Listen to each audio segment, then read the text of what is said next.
Hasta me hizo sudar.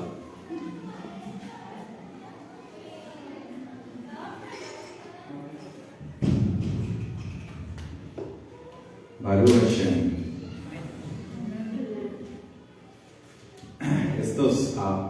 Estos cantos, a veces hay unos cantos que son verdaderos desafíos, y bueno, damos gracias al Eterno porque de Él viene nuestra competencia, nuestra sabiduría, también para hacer algunas adaptaciones. Hay cantos que se cantan en hebreo.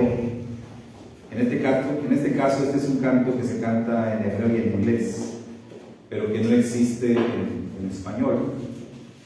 Entonces nos hacemos el reto de traerlo al español, combinarlo con el hebreo, y a veces cuesta trabajo, pero ya tenemos un buen número de cantos así. Le digo a los muchachos, ya creo que podemos hacer un disco de cantos hebreos que se han adaptado al español y que pues son muy hermosos. Bueno, la parashá de esta semana es Ki Isá. Ki Isá. Tenemos por ahí una imagen, bueno, a ver, se me hace que hay que descargarla de Facebook, porque creo que no la descargué.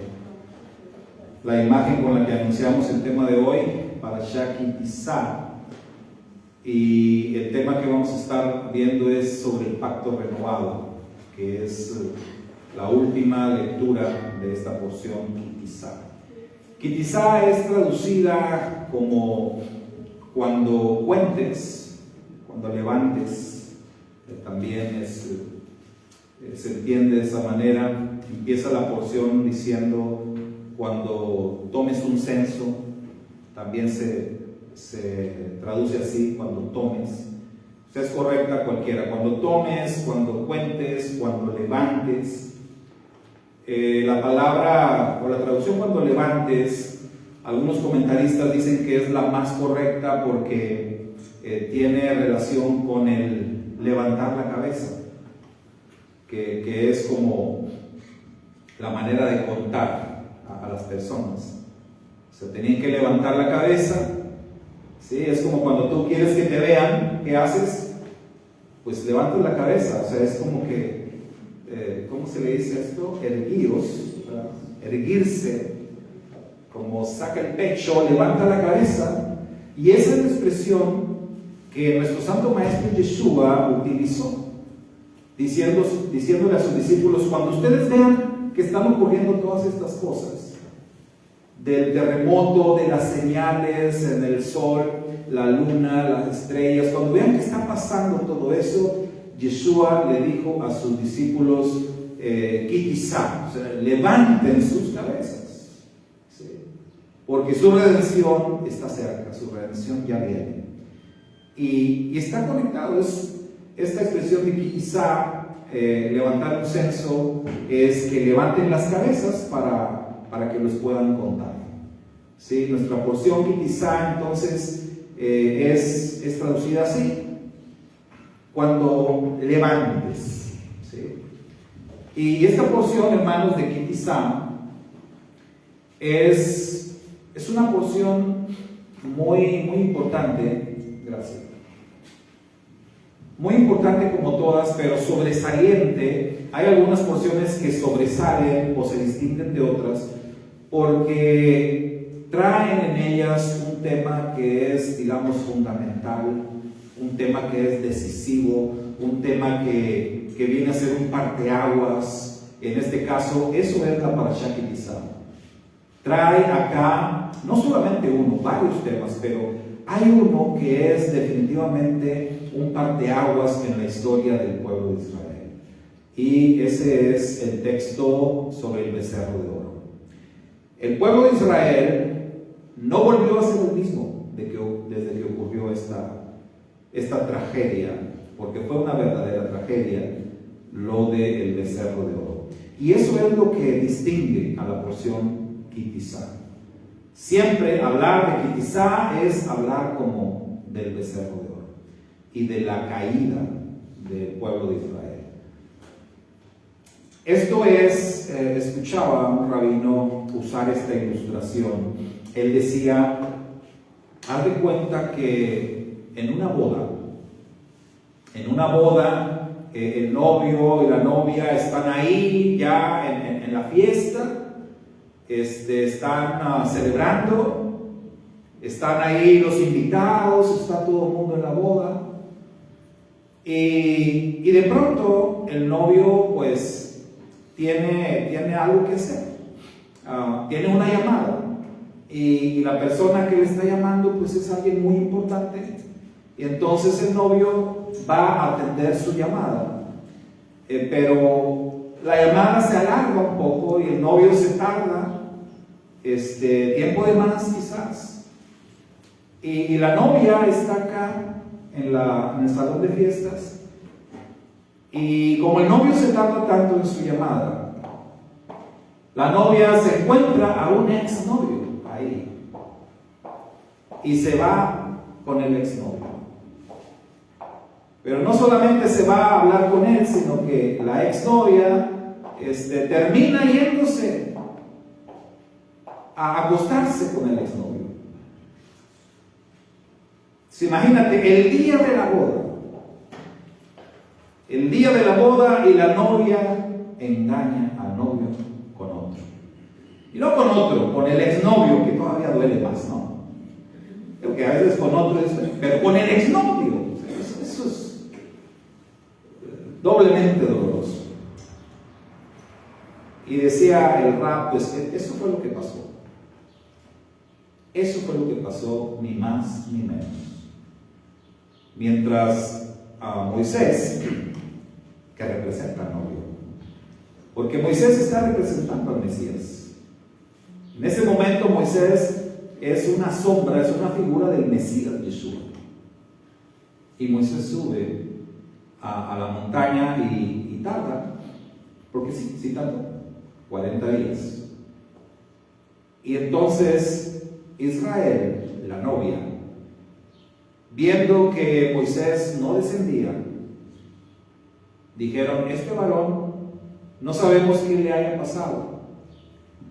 Y van con Aarón y le dicen, pues necesitamos aquí hacer cambios, hacer ajustes, queremos que nos hagas nuevos dioses. Y viene entonces lo del becerro de oro. Moisés está en la montaña hablando con el Eterno, y decimos que todo cambia con esto, porque cuando ocurre lo del becerro de oro, el Eterno le dice a Moisés que descienda y que vaya a ver lo que pasó. Le dice el Eterno, con ese tu pueblo que sacaste de la tierra de Egipto. Lo que está pasando ahí es que el Eterno está desconociendo a la novia. El Eterno está diciendo, ese ya no es mi pueblo. Le dice a Moisés, tu pueblo, el que tú sacaste de Egipto. Y no solo eso, sino que el Eterno le dice a Moisés, mira, vamos a hacer esto. Yo te voy a poner a ti como líder de otro pueblo. Es decir, que el Eterno no solamente está desconociendo a Israel, sino que el Eterno está abriendo la puerta para tener a otra esposa y desechar a Israel. El sueño de la iglesia, ¿no? Pero eso no pasó. Eso no pasó porque nos dice nuestra porción que Moisés intercedió. Moisés intercedió y lo hizo con todo su corazón delante del Eterno. Suplicó hasta tal punto de decirle, mira, borra mi nombre de tu libro, pero perdona a tu pueblo. Por tu nombre, por tu honor, por tu gloria. Porque ¿qué va a decir la gente? ¿Qué dirán los egipcios? ¿Sacó al pueblo para después abandonarlo? Moisés utilizó todos los argumentos que tuvo a su mano para suplicar al Eterno misericordia. Sin embargo, cuando Moisés descendió y nos dice nuestra porción, nos dice la parashá, que Yehoshua estaba esperándolo, ese sí era un guerrero fiel, ¿no? Josué se había quedado por ahí a mitad de la montaña, esperando a Moisés. Y notamos que Josué ya estaba como un tanto desesperado, porque estaba escuchando los gritos allá abajo. Y cuando ve a Moisés, le dice: mi señor, vamos rápido porque se oye el sonido de batalla, están atacando al pueblo. Y Moisés le dice: no, ni te preocupes, que esos no son gritos de batalla.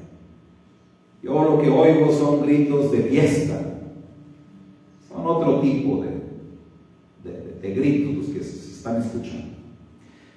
Descienden juntos y cuando al fin llegan y ven lo que está ocurriendo, dice la Torá que cuando Moisés vio las danzas y vio al becerro y vio al pueblo desenfrenado, diciendo: este es el Eterno que nos sacó de la tierra de Egipto, Moisés arrojó las tablas del pacto y las quebró. Esa es un parteaguas, hermano. Ahí, cuando esas tablas se rompieron, todo cambió. Todo cambió. Las cosas ya no fueron iguales o no podían ser iguales. Y cuando nosotros pensamos un poquito más a fondo lo que está ocurriendo ahí, porque no es cualquier cosa, esas tablas, cuando lo pensamos en lo que dice la Torá, esas tablas eran muy especiales. Esas tablas no fueron talladas por manos de hombre, ni escritas por manos de hombre. Esas tablas las formó y las diseñó el Eterno, y las escribió el Eterno. Escritura divina había sobre esas tablas. Eran de piedra, además. Era el pacto. Posiblemente Moisés pensó que no se iban a romper. Quizás no era su intención quebrarlas. ¿Sabe usted que se ha discutido mucho por siglos y siglos sobre este asunto? Algunos comentaristas hasta dicen: pues, qué tremendo Moisés, ¿cómo se atrevió? ¿Cómo se atrevió a quebrar esas tablas con escritura divina, tan importantes? Otros comentaristas aplauden a Moisés y dicen: es que eso es lo que tenía que hacer. Sabemos que nada puede ocurrir sin que el Eterno no lo quiera. El Eterno es soberano. Y si Moisés se llenó de ira, fue porque el Eterno lo quiso. Y si Moisés quebró las tablas, fue porque el Eterno lo quiso. Y si las tablas se quebraron, fue porque el Eterno quiso que se quebraran. Y si las tablas no se hubieran quebrado, y si el pacto no se hubiera roto, entonces no hubiese existido la renovación. No existiría la renovación del pacto. Y déjenme les digo una cosa: con la renovación del pacto salimos ganando, aunque usted no lo crea. Con la renovación del pacto salimos ganando. Y por eso es un tema crucial. El pacto renovado.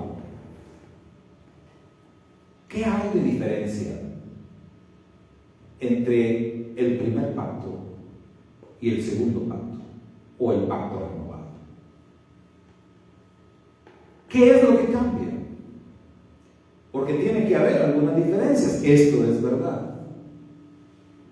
El pacto se renueva y hay cosas que ocurren que no ocurrieron en el pacto inicial.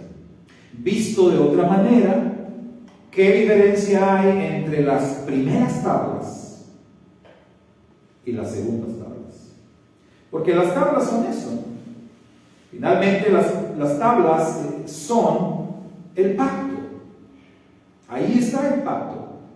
¿Para qué se hizo, para qué se construyó el arca de la alianza? Para guardar ahí las tablas del pacto. Entonces, ese es el pacto. Las tablas son el pacto. Pero las primeras tablas son quebradas, entonces hay unas segundas tablas. Y es importante entender qué fue lo que cambió. ¿Qué diferencia hay entre las primeras tablas y las segundas tablas? Las primeras, pues quedaron destruidas, inservibles, por así decirlo. Tanto así que el Eterno le ordenó a Moisés que tallara unas nuevas tablas de piedra como las primeras. Pero atención, que las primeras no las talló Moisés. Moisés solamente las recibió. Por eso dijimos que las primeras fueron hechas totalmente por el Eterno. De todo a todo. Estas segundas tablas son hechas por Moisés. Pero es como que el Eterno le dice, bueno, ya viste, ¿verdad? Las viste, bueno, hazte unas así parecidas. Y luego hay una controversia en cuanto a si las segundas tablas las escribió Moisés o las escribió el Eterno. Porque en nuestra parashá dice, el texto traduce, que cuando el Eterno le dijo, constrúyete o tállate unas tablas nuevas como las primeras para escribir, entonces se entiende que el Eterno va a volver a escribir. Pero más adelante en el texto encontramos la orden escribe, escribe tú. Y entonces este es un dilema, esta es una controversia. O fue el Eterno o fue Moisés el que escribió. Hay más detalles en el texto de nuestra porción que nos lleva a inclinarnos a pensar que realmente fue Moisés el que escribió sobre las segundas tablas. Y entonces ahí ya tenemos una diferencia importante. Las primeras tablas o el primer pacto fue hecho totalmente por el Eterno.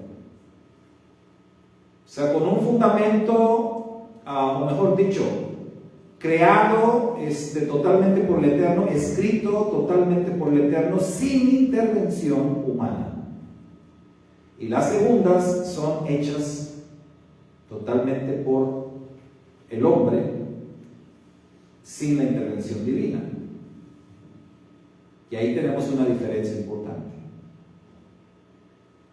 Sin embargo, el contenido de las tablas cambió. Ahí no cambió nada. El contenido de las tablas, que es la instrucción del Eterno, lo que conocemos como el Aseret HaDibrot o los 10 mandamientos, eso no cambió. Eso quedó ahí. El portador, Moisés, tampoco cambió. O sea, podemos decir que las cosas más importantes no cambiaron. Pero sí hubo cosas diferentes esta vez. Y dentro de esas diferencias es que en la porción correspondiente al día de hoy, es decir, la séptima lectura de nuestra parashá, que encontramos por ahí en el capítulo 34 del Éxodo, a partir del verso 29, nos habla de que Moisés, esta vez, cuando él descendió de la montaña con las tablas nuevas, hubo un detalle distinto en la persona de Moisés. ¿Qué fue, hermanos? ¿Cuál fue ese detalle que había en la persona de Moisés? Es este. que su rostro resplandecía. ¿Saben que hay un detalle histórico? Seguramente ustedes lo han visto. Un escultor famoso, Miguel Ángel. ¿Han escuchado de él? Sí. Miguel Ángel, ¿cómo apellida?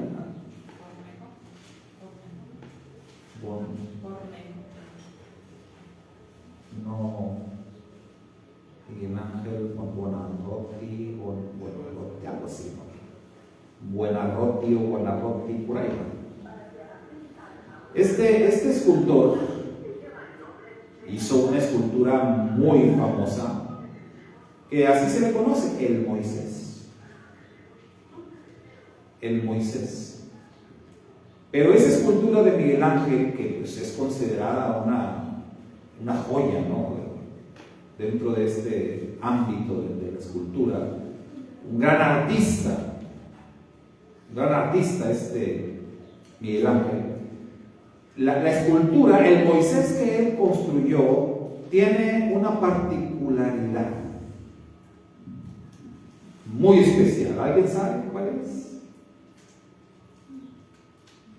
¿Qué se destaca en esa escultura? En ese Moisés. ¿Cómo lo hizo Miguel Ángel? Es un Moisés con cuernos. Moisés tiene cuernos. A la escultura. Usted la ve, hay imágenes por ahí en Google, ¿no? Se lo puede ver. Tiene cuernos Moisés. Y la pregunta es: ¿por qué Miguel Ángel le puso cuernos a Moisés? ¿Qué estaba pensando? Normalmente los artistas, pues, se inspiran, tienen sus musas o se basan en imágenes, ¿no?, para hacer sus esculturas. No había fotos de Moisés, entonces él tenía que imaginárselo, pero él tomó de las escrituras, de lo que está escrito. Él tomó ahí la escritura para hacer la escultura de Moisés conforme a lo que él leía. Y entonces uno dice: ¿y los cuernos de dónde salieron? ¿Por qué? Y Miguel Ángel dijo, obviamente le preguntaron cuando terminó la escultura el detalle de los cuernos. Pues es que ahí dice, en el hebreo, ¿verdad?, dice que Moisés tenía cuernos cuando bajó de la montaña, que cuernos salían de su rostro. Y pues eso no dice. Y también sobre eso se ha discutido mucho, pero la explicación es muy sencilla. Fue solamente un error de traducción. Algo parecido como el tema del Mar Rojo. El Mar Rojo, que pues no tiene nada de rojo. ¿Y de dónde salió lo de rojo? Y por qué la mayoría del mundo le dicen el Mar Rojo. Es también un error de traducción. Y fue un error de traducción del hebreo al inglés. Y ya después del inglés se tradujo al español como rojo. Pero en realidad en el hebreo nunca dice rojo. Porque hay una palabra para rojo en hebreo y no es la que dice ahí o se refiere al mar. La hemos visto, ¿no? Edom es una palabra que se utiliza para rojo. Y en hebreo nunca dice que sea el mar Edom. Entonces fue un error de traducción, pero a veces esos errores de traducción causan, pues, tragedias así, ¿no?, de traducción. En realidad el mar es el mar de cañas o el mar de juncos, y eso sí tiene sentido. Porque hasta la fecha, pues, si usted va o visita la tierra de Israel, mucha gente va con la esperanza de conocer el Mar Rojo. ¿Dónde está el Mar Rojo? Y esperan ver el Mar Rojo. No existe. Espérense a estos tiempos y sí lo van a ver rojo, pero por otra cosa. Pero es el mar de cañas. Entonces, error de traducción. Miguel Ángel confundió una palabra hebrea, que es la palabra hebrea keren, que es como rayos, la confundió con cuernos porque en el latín es muy parecida la palabra queren a la palabra en latín que significa cuernos. Entonces Miguel Ángel dijo, pues salían cuernos, y le puso cuernos. Pero no es lo que dice la Torá. La Torá dice que salían rayos de luz. Keren Or. Así dice en el hebreo. Keren Or. Rayos de luz. Además dice que salían de su rostro. La palabra es paná. Es rostro, no de la cabeza. Porque ahí entonces le hubiera puesto los cuernos saliendo de la cara, no de la cabeza. Rayos de luz salían de sus ojos. ¿Qué se imagina usted? Porque también nosotros cuando vemos las traducciones que tenemos que dicen que su rostro resplandecía, si yo leo que su rostro resplandecía, yo me imagino una cosa. Pero si yo veo una traducción que dice que de su rostro salían rayos, yo me imagino otra cosa. ¿O no? Es diferente. ¿Sí? Como yo soy amante de los cómics, pues yo veo que le salen rayos de los ojos, ¿y a quién creen que me imagino? Pues a Superman. A Superman, que tiene así unos como rayos que avienta por los ojos y que puede destruir. ¿Saben ustedes que hay una tradición rabínica que dice que Moisés adquirió esa capacidad desde la primera vez que subió a la montaña? Nada más que la segunda vez ya era como que con mucha más fuerza. Pero que la primera vez ya tenía Moisés esa capacidad, y dicen algunos comentaristas que él utilizó ese poder para destruir el becerro de oro. Porque si nos ponemos a pensar, y esto es verdad, a veces leemos los textos y no nos ponemos a pensar en los detalles. No nos ponemos a pensar, oye, ¿cómo habrá pasado eso? ¿Verdad? Como el texto que hemos estudiado en Génesis cuando habla del siervo de Abraham, Eliezer, que es enviado a buscar esposa para Isaac, y que dice la Torá que salió Eliezer de la tierra donde habitaba Abraham y iba hacia la tierra de Harán, donde estaba ya su familia, y dice la Torá, en el mismo día Eliezer llegó. Y uno pasa por el texto y lo lee y pues dice, pues llegó. Pero ese detalle en el idioma hebreo que dice en el mismo día, pues es algo que pues surge la pregunta, ¿cómo le hizo Eliezer para llegar en el mismo día? Si aparte llevaba una caravana, ni aunque fuera solo, ¿verdad? O sea, era una distancia demasiado grande, demasiado larga para un viaje de un día, era un viaje de muchos días. Y él llegó en el mismo día. Entonces la pregunta queda ahí. Y algunos han tratado de responder y dicen que el Eterno lo trasladó, lo llevó. Así como dice el libro de Hechos, que Felipe, ¿se acuerdan que Felipe está en un lugar predicando en Samaria? Y luego de pronto ya está allá con el etíope. Y luego con el etíope va a dar a otra ciudad bien lejos. ¿Cómo? Y a veces la escritura nada más dice, el Espíritu lo tomó y lo aventó por allá. Pero ¿qué te imaginas? ¿Cómo fue? Hoy en día nosotros echamos a volar la imaginación, y como tenemos todos estos temas de los portales tridimensionales, pues por un portal, así como le digo que soy amante de los cómics, ¿no? ¿Cómo se llama el de Marvel, el que abre los círculos? El Doctor Strange, gracias. Así como el Doctor Strange, o sea, abres un círculo y ya te pasas allá a otra parte. Pues, lo cierto es que la Torá no da detalles, simplemente dice, ya, se fue para allá. Cuando la Torá nos dice que Moisés destruyó el becerro de oro, pues nos dice que lo destruyó y nos dice que lo hizo polvo, lo fundió, hermano, lo dejó así, cenizas, y luego mezcló las cenizas con agua y se lo dio, que es como, tómeselo. Entonces lo leemos, pero si tú te preguntas, ¿cómo le hizo Moisés para destruir el becerro de oro? Y también, ¿cómo le hizo a Aarón? Hubo cosas ahí, hermano, que pasaron que de verdad dejan muchas preguntas.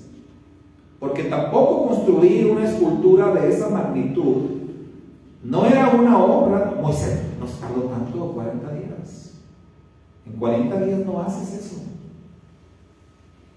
O sea, primero, ¿cómo le hizo a Aarón? ¿Y qué dice la Torá? ¿O qué dice la Torá que dijo Aarón? Sí. Dice, yo nada más les pedí las cosas de oro y todo, lo arrojé ahí, mira, ¡pum!, salió solito. Salió solo. No es el tema y no vamos a indagar en eso, pero algo muy oscuro pasó ahí. Recuerden que Israel venía de Egipto. Y Egipto era la cuna de la hechicería, la cuna de la magia, de las artes oscuras. Entonces no hay que descartar eso que Aarón dijo. Yo nomás lo eché y salió.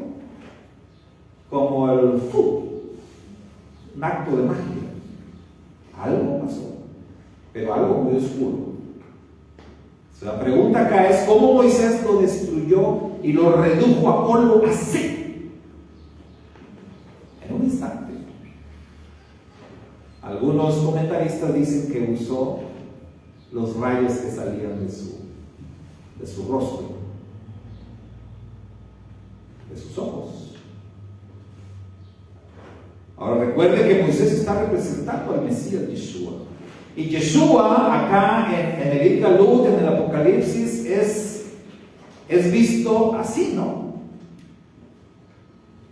Dice que el rostro del Mashiach es como el sol cuando resplandece con toda su fuerza. Y hay armas que salen del rostro del Mashiach. Se describe como la espada que sale de su boca. Pero eso más bien es como algo, así como un rayo, como algo que destruye todo. Son detalles que están ahí. Entonces Moisés destruyó el becerro de oro, eso es innegable. Y esa es una posible explicación. Por la segunda vez que él desciende de la montaña con las tablas nuevas, su rostro había cambiado, o su rostro presentaba este detalle de que había rayos de luz saliendo de su rostro, a tal grado que dice la Torá, Moisés tuvo que cubrirse con un velo. Y se ha dicho, nosotros mismos nos hemos preguntado, ¿por qué hizo Moisés eso? Y no, pues por humildad, por esto, por aquello. ¿Y qué tal que fue por no hacerles daño? Pudo haber sido también. Es algo que no habíamos considerado, pero cuando yo veo que dice rayos de luz, pues hombre, aparte lo que sí dice la Torá es que esos rayos de luz Moisés los obtuvo directamente de la gloria del Eterno. ¿Saben ustedes que la gloria del Eterno es considerada peligrosa? ¿Sí? Destructiva para sus enemigos. De tal modo que si tú sabes que has hecho lo malo delante del Eterno, pues no quieres ni, ni acercarte, ni verlo. te escondes, te avergüenzas. Y el pueblo de Israel estaba en una situación bastante comprometedora. Y Moisés desciende con esos rayos de luz. Entonces él cubre su rostro. Entonces algo cambió en esta renovación del pacto, definitivamente. La primera vez que Moisés subió a la montaña, no bajó así. O por lo menos el pueblo no lo notó. No se dio cuenta. ¿Qué ocurrió de diferente, hermanos? ¿Qué diferencias hubo? Porque la primera vez Moisés también estuvo 40 días arriba de la montaña.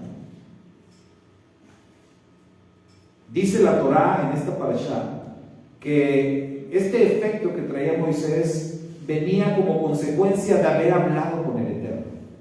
En el texto en español así dice: y el rostro de Moisés resplandecía por causa de haber estado hablando con el Eterno. ¿Y la primera vez que no habló con el Eterno? El mismo tiempo, 40 días también, hablando con el Eterno. Entonces, ¿por qué la primera vez no tuvo ese efecto? Y ahí es donde nos tenemos que preguntar, ¿qué cosas pasaron? ¿Qué hubo de diferente? Ya vimos que las primeras tablas eran gloriosas. Y las segundas tablas no lo eran tanto, eran más con el sello humano, aunque el contenido era el mismo. En la entrega de las primeras tablas hubo eventos gloriosos. La montaña humeando, el sonido del shofar retumbando desde arriba. De hecho, toda la montaña se veía como que estaba incendiada. La voz del Eterno retumbando con toda su fuerza. Hubo manifestaciones de verdad milagrosas, aterradoras para el pueblo de Israel. Tanto así que el pueblo no quiso ya escuchar la voz del Eterno y le dijo a Moisés: habla tú con él. En la segunda entrega, las cosas ya no fueron igual que la primera vez. Podemos decir que una diferencia muy marcada es que la primera entrega, las primeras tablas, fue un evento súper espectacular, nacional. Todo el pueblo vio, todo el pueblo escuchó. Y la segunda entrega fue algo como más privado. La segunda entrega fue algo ya nada más entre el Eterno y Moisés. Aquí el pueblo ya no se involucró. Aquí el pueblo ya no vio cosas espectaculares. El pueblo ya no vio la montaña ardiendo. El pueblo ya no escuchó la voz del Eterno tronando. Ya no pasó nada de eso. La segunda entrega entonces es algo más privado, más íntimo, pero más efectivo. ¿Qué hubo de diferencia entonces? El Moisés que subió la primera vez no es el mismo Moisés que sube la segunda vez. Porque el Moisés que sube la segunda vez sube buscando perdón. El Moisés que sube la primera vez no sube buscando perdón. Sube como quien va a recibir pues un premio, como quien se va a sellar el pacto. El primer Moisés que sube es como un triunfador, como quien va a recibir la corona, el reconocimiento, como quien va a recibir el diploma. Este es el pueblo de Dios.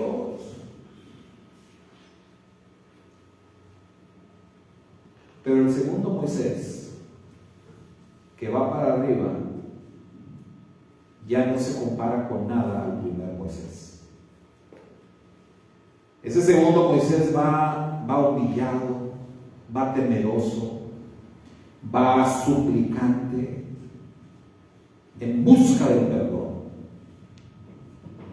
Eso es lo que cambió. Esa es la parte más importante que cambió. Y por si fuera poco, en esta segunda ocasión ocurre algo que también es súper importante. El Eterno le revela a Moisés su carácter. Le revela su carácter. En esta parashá aquí quizá se dan a conocer lo que en el judaísmo se llama los 13 atributos del Eterno. Y ese es un momento maravilloso. Pero fue algo íntimo entre el Eterno y Moisés. Esa parte de la parashá en donde el Eterno pone a Moisés ahí entre una hendidura de una roca, y luego el Eterno pasa por ahí por enfrente proclamando su nombre. Imagínense, el Eterno proclamando su nombre. Pero no solamente eso, sino proclamando los 13 atributos de misericordia. El Eterno le revela a Moisés quién es Él a través de sus características: misericordioso, compasivo, amoroso, lento para la ira, grande en misericordia, pero que no tiene por inocente al culpable. Todos estos atributos que el Eterno le revela a Moisés es para que realmente Moisés conozca al Eterno. Por eso les decía que en la renovación del pacto salimos ganando, porque realmente ni Moisés ni el pueblo de Israel a ese punto conocían esa faceta del Eterno. No conocían su carácter. Y por eso es que el Eterno le dijo a Moisés, cuando lo llamó en la zarza, por eso le dijo: este es mi nombre, y con él seré recordado. Y con este mi nombre no me había dado a conocer a nadie hasta ahora. Me di a conocer a Abraham, a Isaac y a Jacob como el Todopoderoso, como el Shaddai, como el Omnipotente, pero con mi nombre, Yud-Hei Vav-Hei, no me había dado a conocer. Y hemos explicado en otras ocasiones que sí habían conocido el nombre, pero lo que no habían conocido los patriarcas y la generación, o mejor dicho, las generaciones anteriores a Moisés y al pueblo de Israel en el Sinaí, lo que no habían conocido era esa faceta del carácter del Eterno. No habían conocido ese nivel de gracia, ese nivel de misericordia, ese nivel de compasión, ese nivel de amor. Ninguna generación anterior lo conoció ni lo experimentó. Habían conocido el gran poder del Eterno y habían experimentado su justicia. Si no, pregunte a los antediluvianos. Pero este nivel de perdón, porque lo que estaba ocurriendo ahí, hermanos, que el Eterno perdonara al pueblo, tremenda ofensa del becerro de oro, era algo que el Eterno dice: esto no había pasado, pero ocurre con Israel. Moisés conoce entonces el carácter de Dios. El pueblo de Israel conoce el carácter de Dios. Y eso hace de la renovación del pacto algo mucho más grande que las primeras tablas o que la primera experiencia.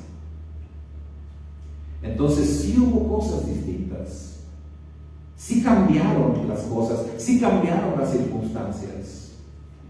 Otra cosa importante que cambió tiene que ver con el Mishkan. Algunos comentaristas dicen que el Mizcán fue necesario que se construyera precisamente por el pecado del becerro de oro. Recuerde que la Torá no necesariamente está en un orden cronológico, aunque podemos decir que el Eterno, sabiendo lo que iba a pasar, se adelanta y ordena la construcción del Mizcán, sabiendo que va a ocurrir el pecado del becerro de oro. Pero la Torá dice que el Mizcán iba a ser construido para que la presencia del Eterno habitara, unas traducciones dicen en medio de su pueblo, otras dicen dentro del pueblo de Israel. Pero vemos que hay un ajuste aquí.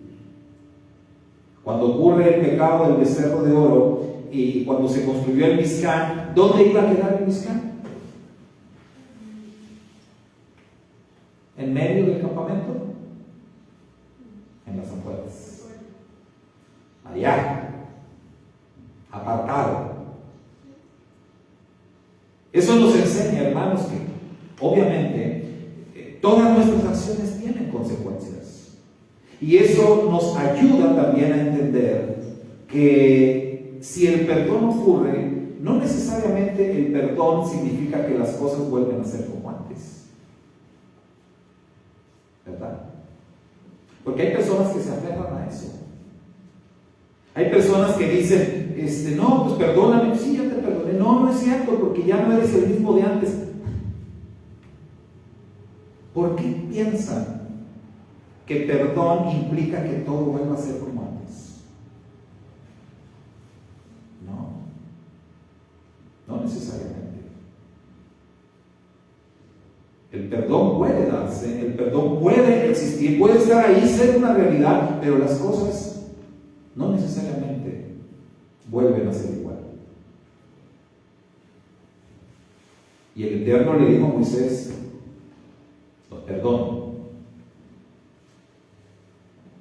los perdono, pero mi tienda va a estar allá afuera. Yo no voy a habitar en medio de este pueblo. Es más, ya ni voy a ir con ustedes. Voy a mandar un ángel que vaya con ustedes, pero yo ya no. Pero gracias a la perseverancia, al gran amor de Moisés, que representa al Mesías Yeshua, y que podemos ver ahí los méritos de Yeshua, y que podemos ver lo que el Mesías logra para nosotros. Moisés logró que el pueblo fuera perdonado, y logró finalmente que el Eterno sí acompañara al pueblo, que no los dejara. Pero el Mizcán sí quedó allá afuera. Así que si alguien quería ir a encontrarse con el Eterno, bueno, camine y le dijo, vaya hasta allá. La cosa no va a ser sencilla. Y vemos que hay consecuencias. Y aunque hubo beneficios más grandes en la renovación del pacto, las consecuencias del pecado cometido estuvieron aquí. No solamente tuvieron que beber el agua con el becerro de oro fundido ahí. Hubo 3,000 muertos aquel día. 3,000 personas fueron ejecutadas por los levitas. Y no solamente eso, sino que la intención de que todo el pueblo de Israel, o mejor dicho, que los primogénitos de toda la nación de Israel fueran los sacerdotes, los representantes o los mediadores entre el Eterno y su pueblo, eso también cambió. Pues ahora iban a ser los levitas. ¿Y los levitas por qué? Porque se lo ganaron. Porque en el evento del becerro de oro, cuando Moisés dijo, ¿quién está conmigo? Fueron los levitas los primeros que se pusieron del lado de Moisés.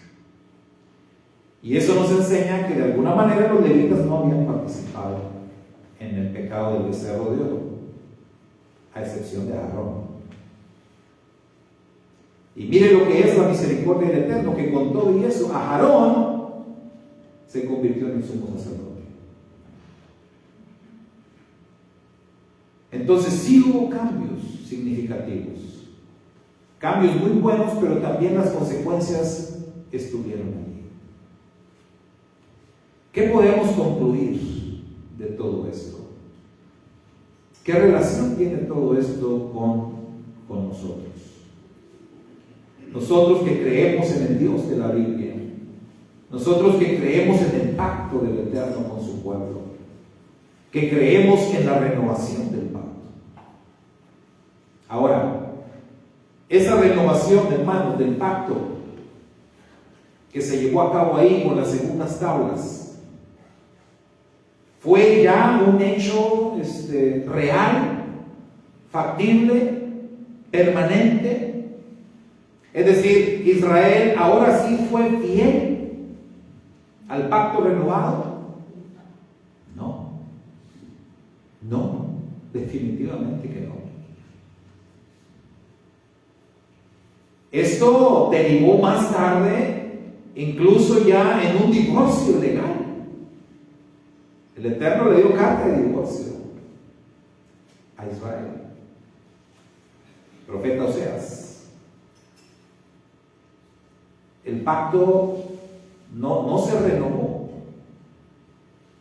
Está ahí, pero no se ha concretado la renovación del pacto. El Mesías Yeshua vino para renovar el pacto, para llevar a cabo esa renovación. Por eso el Mesías Yeshua dice: esta copa es el pacto renovado en mi sangre, que por muchos es derramada. Y la pregunta aquí es: entonces, con el sacrificio del Mesías Yeshua, ¿la renovación del pacto ya es un hecho? ¿Qué dicen?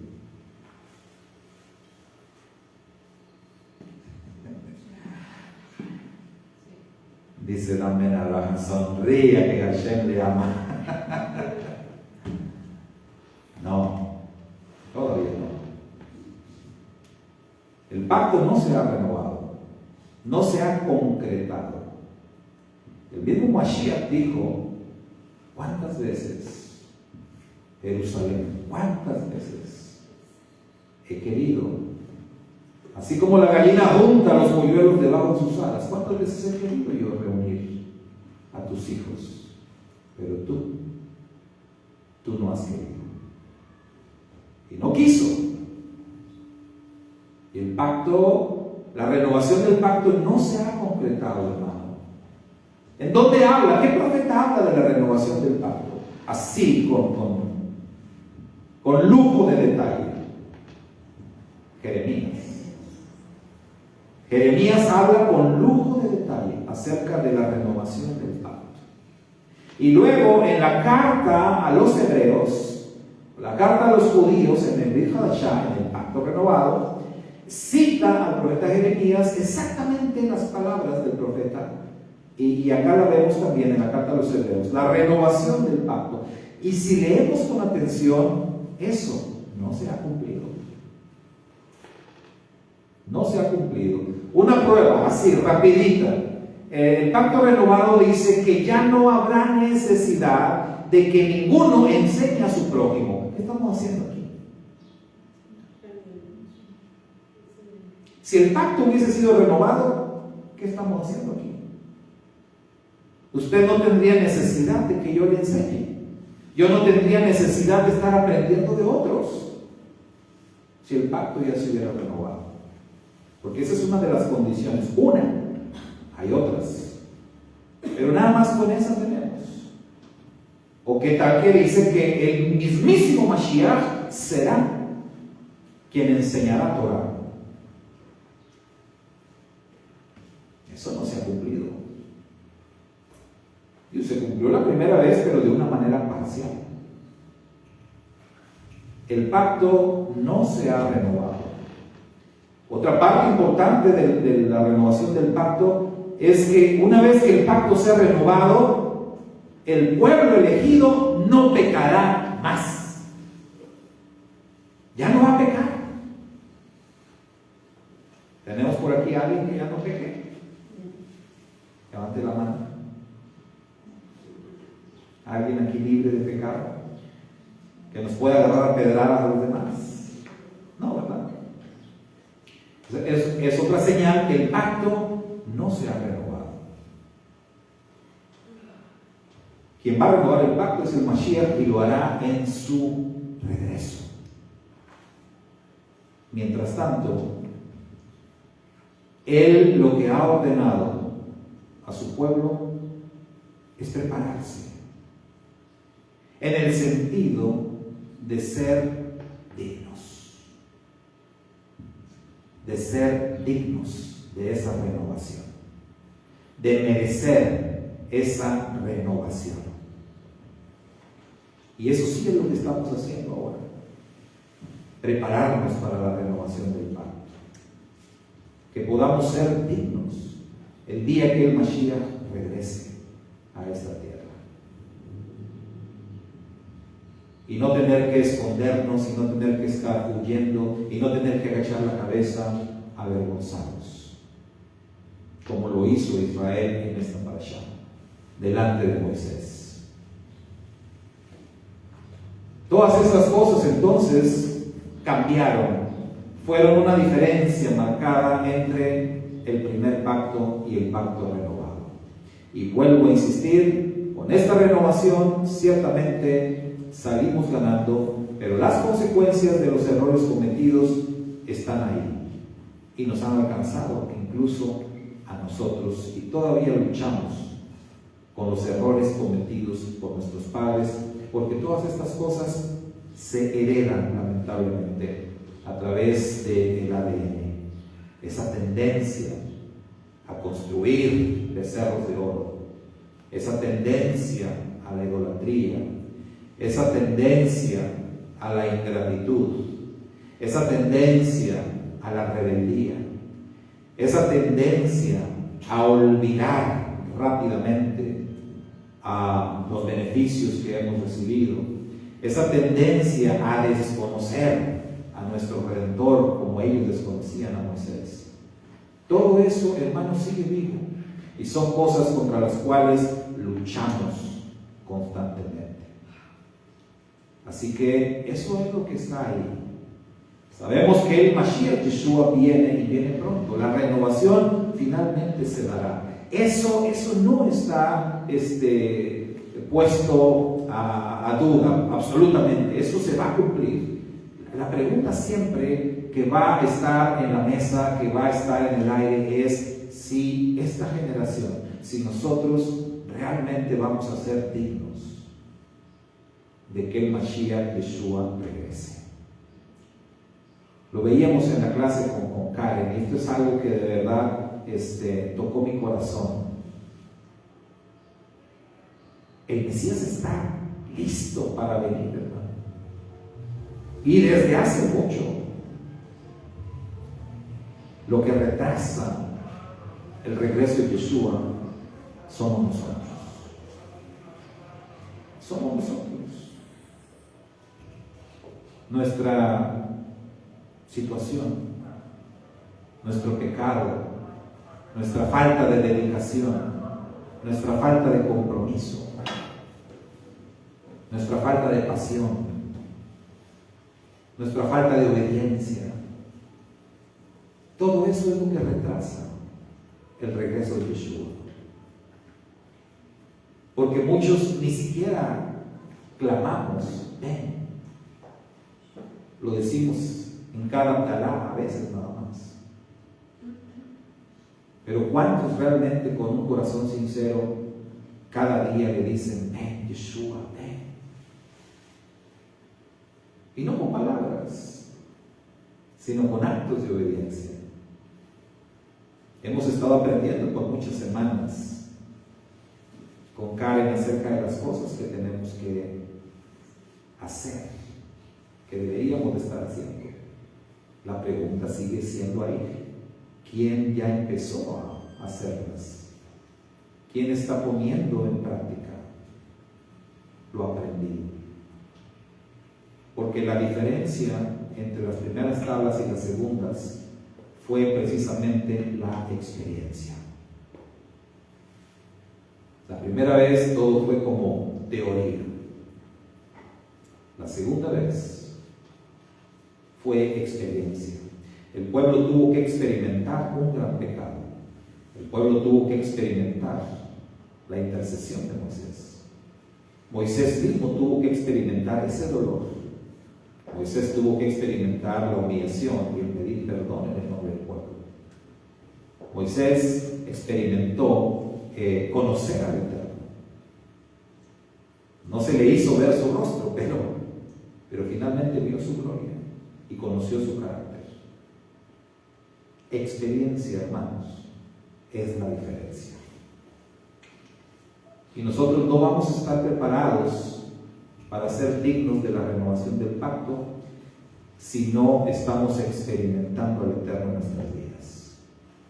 En otras palabras, si no estamos practicando lo que aprendemos. Mientras sigamos en una misma situación de solamente estudiar y aprender, pero sin practicar, nos estamos quedando en las primeras tablas, nos estamos quedando en el primer pacto. No estamos pasando a la renovación. Es necesario vivir, experimentar, hacer, obedecer. Esa es la llave para ser dignos. Y esa es la llave para que el Mashiach Yeshua regrese. Shabbat Shalom. Shabbat Shalom, y que el Eterno realmente ponga en nosotros, como dice la Escritura, el querer y el hacer por su buena voluntad. Vamos a concluir nuestra transmisión. Alguien que nos ayude, porque no está el de siempre, el buen Sergio.